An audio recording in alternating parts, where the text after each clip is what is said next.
Hello and welcome back to Son Storytelling. I'm a part-time trainer and a writer in my free time.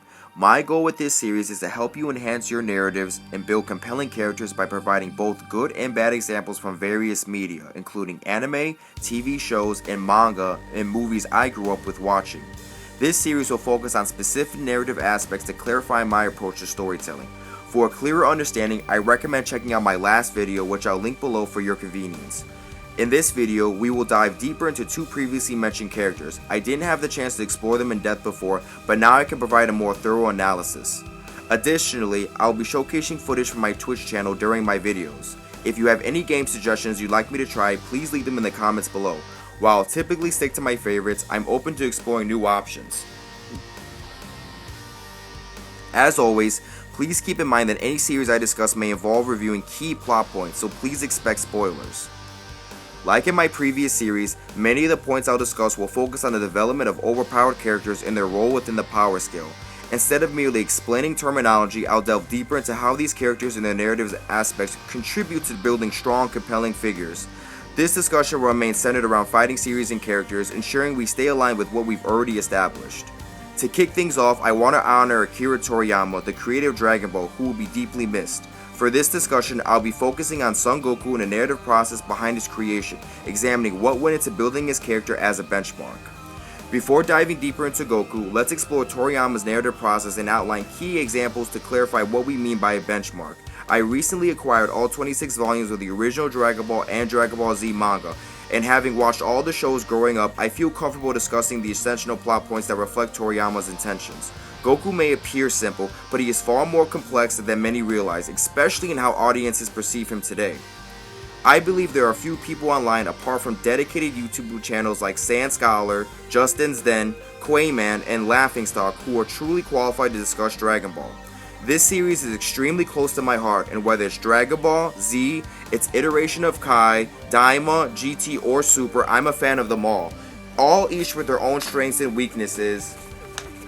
However, I won't shy away from addressing their shortcomings, nor will I hesitate to highlight what I absolutely love about them. Goku stands out as a uniquely compelling character, even among overpowered figures. He is one of the few characters whose entire transformation we witness from the start, while most others are introduced later, leaving their backstories largely unexplored. This raises an important question. How did Akira Toriyama create the perfect benchmark for his series? In my previous video, I discussed how Hunter x Hunter almost perfectly follows the 3-step rule for building a benchmark. Now, I'd like to explore how Toriyama's writing exemplifies this concept at its highest level. Let's quickly review the 3-step formula for those who may not have seen my last video. This 3-step formula is what I've coined as the perfect mechanism for building and establishing a well-defined, overpowered character in relation to others in a narrative in the overall power scale. Step 1 is the trigger or motivation that sets the character on their journey to become a better version of themselves. Step 2 is the training phase, often serving as a gatekeeping point for many characters. Some may struggle to surpass this step depending on the narrative.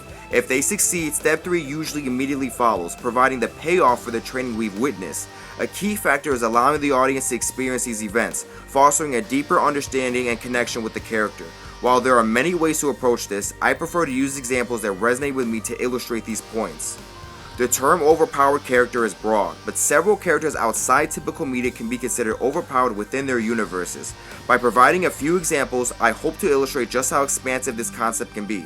I'll briefly mention characters that aren't from anime or typical superhero shows, such as Ben Tennyson from Ben 10 and Anakin Skywalker from Star Wars. In the realm of video games, characters like Dante from Devil May Cry, Kratos from God of War, and Ryu Hayabusa from the Ninja Gaiden series achieve universal or godlike feats, positioning them as benchmarks in their respective mediums. Now that we've explored the range of these characters, it's essential to examine the narrative aspects involved in building such a character, in this case, Son Goku. With that in mind, let's delve into the key characteristics that Akira Toriyama employed to shape this narrative as we know it today. Understanding Akira Toriyama's early narrative process in writing Dragon Ball, Dragon Ball Z led to crucial decisions as he had to release chapters weekly in the early 90s. In contrast, today's authors often have a much more flexible schedules, but many, like Togashi in that time period, face challenges of producing chapters consistently during this time period, making cohesive storytelling even more difficult. This reality further highlights their talent and dedication to the craft of writing. On top of that, Dragon Ball Z is one of those unique animes that feature 4 different continuities, and depending on which generation you belong to, you likely remember one era more than the others. People in Japan experienced it live throughout the mid and early 90s, with GT I think finally aired its last episode in 1997. It wasn't brought over into the States until the early 2000s. Most recent fans of Dragon Ball have probably only watched Dragon Ball Super and maybe Kai.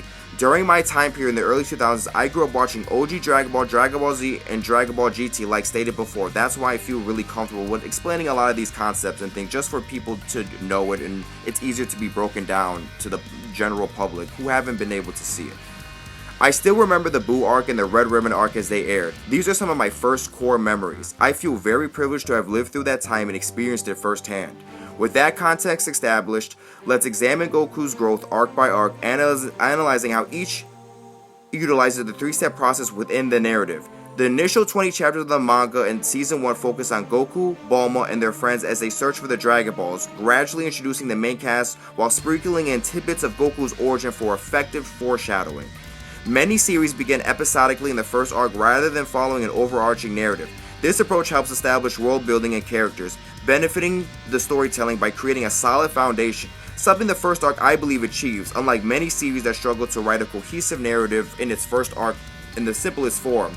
At the beginning of his story, Goku is already quite overpowered compared to the other characters. The only ones who might be stronger is Master Roshi, mainly because Goku has yet to fully grasp his capabilities. However, it isn't until the second arc begins that Step 1 is triggered when Krillin finally joins them, providing Goku with new motivation to compete against who is stronger between the two. This ultimately initiates Step 2 as they train under Master Roshi for the World Tournament, where we eventually see the payoff. This is one of my favorite moments in Dragon Ball, as we see our protagonist diligently training under Master Roshi's guidance. Even mundane tasks like deliveries and searching for objects become significant challenges for someone as powerful as Goku at this stage in his life. Recognizing Goku's strength, Master Roshi often refrains from traditional workouts, as that would be unfair to Krillin, who is strong and skilled. Instead, he thinks outside the box, assigning Goku and Krillin various tasks to build foundational skills for martial arts, whether mentally, skillfully, and by encouraging creative thinking. Master Roshi's time as a mentor and benchmark in Dragon Ball is quite brief but vital, as he is Goku's former caretaker's master, solidifying his place in the story with minimal detraction from it.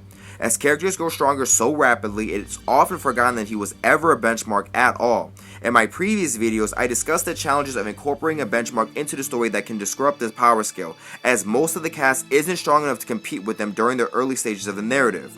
Despite that, we witness how Akira Toriyama cleverly weaves the current benchmark into the true payoff for Goku's Step 2 training, making it easy to overlook that Master Roshi acts as a true antagonist of the martial arts tournament arc. It's important to remember that there can be multiple payoffs after training. A true payoff occurs when the benchmark is either surpassed or at least fought. Remember, characters not always need to win or lose. What matters is that they demonstrate growth during that process. Once Step 1 and 2 are completed, the tournament begins, where we see our payoff. Krillin and Goku face off in their most competitive fight, a unique moment in their lives. Master Roshi, disguised as Jackie Chun, enters the tournament because he recognizes Goku's immense potential. Rather than allowing them an easy victory, he understands that as a responsible mentor, he must embody the benchmark they need to strive for. This ensures Goku continues to grow stronger instead of simply winning and assuming he has reached his full potential. If Goku had been allowed to win without any challenges, he may not have developed further than he did in that point in his story, which is a fascinating notion to consider. As I mentioned previously before, Step 2 is ultimately the hardest step, serving as a gatekeeping point. At this stage, Goku's training does not allow him to surpass Master Roshi, but that doesn't mean he has failed Step 2.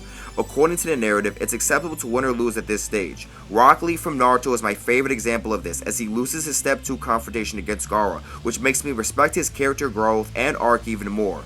Step 3 will usually follow right after, and the results of the clash between Goku and Master Roshi is satisfying, constituting to a great payoff even if the benchmark isn't defeated.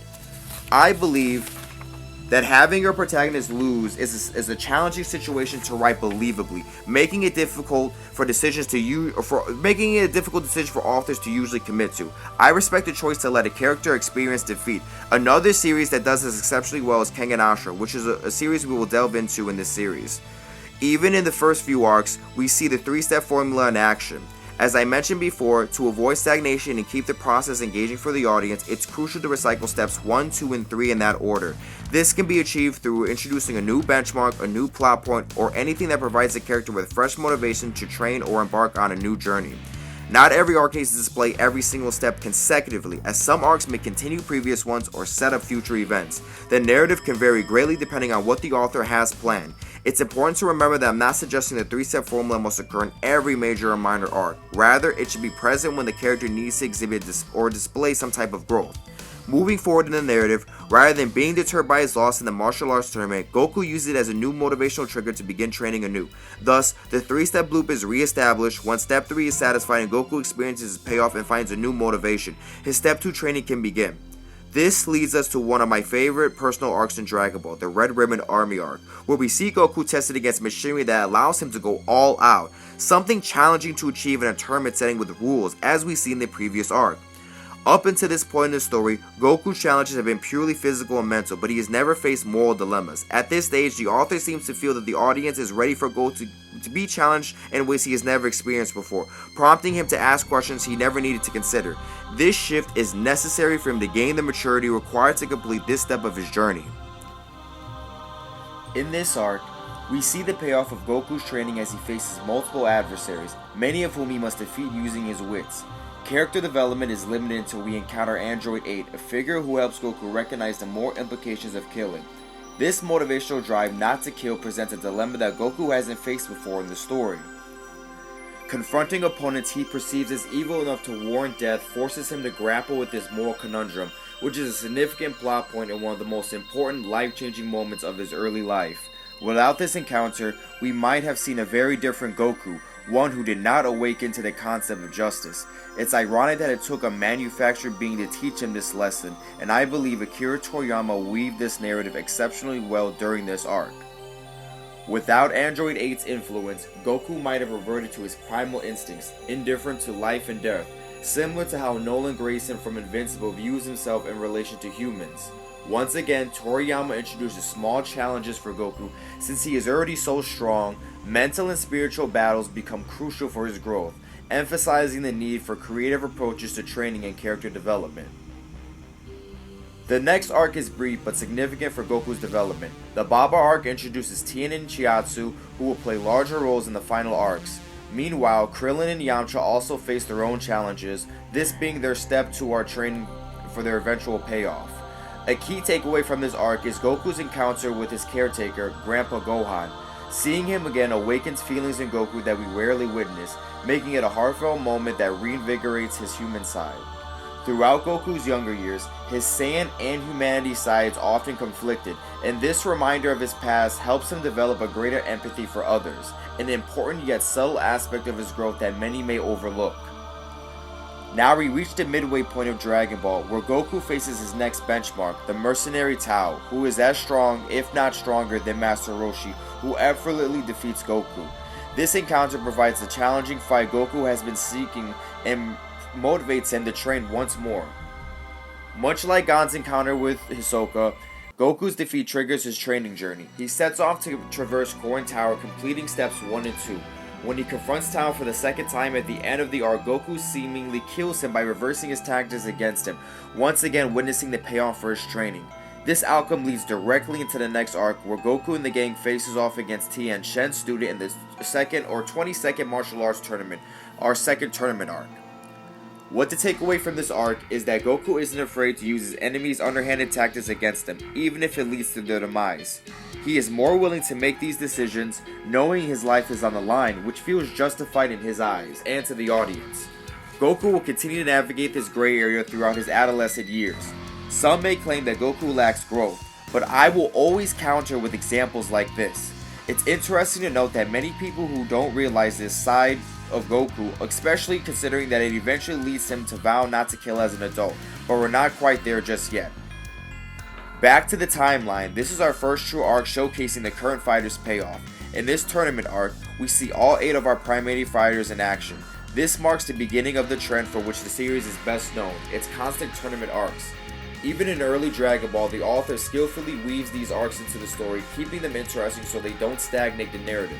However, this approach can only work so many times, and Akira is well aware of that as the story progresses. This is the first arc where we truly see the entire cast tested at once, reaching their gatekeeping points right before finishing Step 3. While the opponents they face may not be benchmarks, they still serve as worthy adversaries, functioning effectively within the main narrative. Step 3 or the payoff follow soon after. Whether they win or lose, it's marking a significant narrative progress for all the current fighters. Goku once again defeats Krillin and finally faces Tien, his former nemesis' student. Although Tien isn't physically stronger than Goku, he manages to outmaneuver and outsmart him, achieving a narrow victory that offers a valuable lesson for our hero. While it's easy to make your favorite character win constantly, showing how a character faces adversity and overcomes it adds much more greater depth to their feats later on. We are approaching the end of Goku's teenage journey, and surprisingly the narrative has remained consistent up until this point without any time skip, though significant time has passed, over 5 years at this point. Once this arc is completed, we are immediately thrown into the next arc, where Krillin's death by Tambrin serves as a trigger for what will eventually lead to the 2-arc finale of Dragon Ball. This arc is significant as it reaffirms many facets of Goku's character. Again, not a lot of time the audience is really able to see these sides, especially with how the narrative has unfolded, and I don't really think it's very fair to Goku's character growth. While many see him as a fun-loving person who cherishes life, most don't realize that he often lets his emotions take control. This is evident not only in the Red Ribbon Saga but also in this arc, where Goku's willingness to act on his emotions is highlighted. After Krillin is killed, Goku retaliates by killing the demon responsible in one swift shot, an action that adult Goku would likely not have taken. In this arc, Goku faces his greatest challenges yet. King Piccolo and eventually his son Piccolo Jr. While Master Roshi and the rest of the gang gather the Dragon Balls in an attempt to revive Krillin, Goku embarks on his training. Many of the characters fall to Piccolo and his minions, highlighting the serious tone of the story and the scale of this threat. After steps 1 and 2 are fulfilled, Goku confronts and manages to kill Piccolo just barely by the end of the arc. After this payoff, a 1-year time skip occurs between the 2 arcs, allowing Goku to mature both physically and mentally. Ironically, we see Goku complete his journey from childhood to adulthood, something many shows struggle to achieve. This suggests that Goku's role as the main character was always meant to end with Dragon Ball, suggesting giving that Gohan was always intended to take over. This narrative appears to have been planned very carefully, even if it took time to unfold. The final arc is fitting as it serves as the last tournament arc, where we once again see all our main characters pitted against each other. This tournament is likely the most intense yet and features some of the most memorable fights in the series, including Tien, Yamcha, Krillin, and the others facing off against their respective opponents in the 23rd tournament. In a fitting conclusion, Goku's final opponent is his arch-nemesis' son, who originally killed his friends but ultimately does not end up killing Piccolo. This serves as a prime example of Goku's growth throughout his character arc. As steps 1 through 3 are completed, you can really tell the author intended to end the series here, with Goku settling down and starting a family. Tournament-wise, this arc ranks in my top 5 within the Dragon Ball universe and definitely makes the top 10 of overall tournaments overall. It features the right amount of intense fights and climatic sequences, creating a tight pace that provides a satisfying conclusion to the story. Achieving this balance is challenging for many narratives, whether they're fighting series or not. At this point in Dragon Ball Z wasn't even on the author's mind, as there may not have been a need for it. It's interesting to consider that Goku accomplished all of his goals and even contemplated partially retiring to settle down with Chi-Chi and his family. During their confrontation later on, even Piccolo notices that Goku isn't as strong as he should be during the brief time skip later on against Raditz, and that confirms that the author never really intended to push Goku beyond this point. Goku's story and character development were fulfilled in the original series, and I firmly believe that. Akira Toriyama is such a skilled author that we may not have even noticed the completeness of this narrative from the beginning, and this is why I believe these different aspects should be highlighted at least once or twice. That's why Goku feels like such a different character from Dragon Ball to Dragon Ball Z. His aura is distinct, and his presence commands serious attention whenever he's on screen, or on, I should say, also the page. The audience can genuinely feel it. However, I'd like to save the next continuity for a later video as there's lots of concepts to cover. For now, it's important to recognize the point we've reached in the narrative regarding the importance of character to completion and how effectively it has been achieved so far. In conclusion, we've explored Goku's remarkable journey from childhood to adulthood in Dragon Ball, highlighting his growth, challenges, and the significant moments that shaped his character. We've discussed how Akira Toriyama crafted Goku's narrative and how his encounters, especially with characters like Android 8 and Piccolo and all of his friends, added depth to his development. I'd love to hear your thoughts. What are your favorite moments from Dragon Ball? What do you like most about early Goku? And are you surprised by how violent he was in his younger years? Let me know in the comments. Thanks for watching, and I'll see you next time.